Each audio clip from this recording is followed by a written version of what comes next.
بسم اللہ الرحمن الرحیم۔ السلام علیکم ورحمۃ اللہ وبرکاتہ۔ آپ صلی اللہ علیہ وآلہ وسلم نے ارشاد فرمایا، جب صبح کرو اور جب شام کرو اور جب سونے چلو تب اس دعا کو پڑھ لیا کرو: اللہم عالم الغیب والشہادہ فاطر السماوات والارض رب کل شیء وملیکہ اشہد ان لا الہ الا انت اعوذ بک من شر نفسی ومن شر الشیطان وشرکہ وَأَنْ أَقْتَرِفَ عَلَى نَفْسِ سُوءًا أَوْ أَجُرَّهُ إِلَى مُسْلِمٍ۔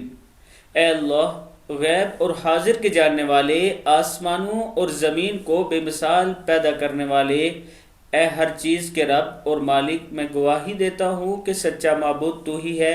میں تیری پناہ میں آتا ہوں اپنے نفس کے شر سے اور شیطان کے شر سے اور اس کے پھندے سے، اور اس بات سے کہ اپنے ہی خلاف کسی برے کام کا ارتکاب کروں یا اسے کھینچ لاؤں کسی مسلمان کی طرف۔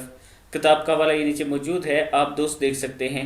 اس کے ساتھ میں اپنے دوستوں سے گزارش کروں گا کہ میں ایک جگہ مسجد بنا رہا ہوں جہاں آپ دوستوں کے تعاون کی ضرورت ہے۔ یہ میرا واٹس ایپ نمبر ایزی پیسہ اور جائز کیش اسی نمبر پر موجود ہے۔ اس سے پہلے جو مساجد تعمیر ہو رہی ہیں ان کی ویڈیو میں ساتھ ساتھ اپلوڈ کرتا رہتا ہوں اپنے چینل پر، آپ دیکھ سکتے ہیں۔ السلام علیکم ورحمۃ اللہ وبرکاتہ۔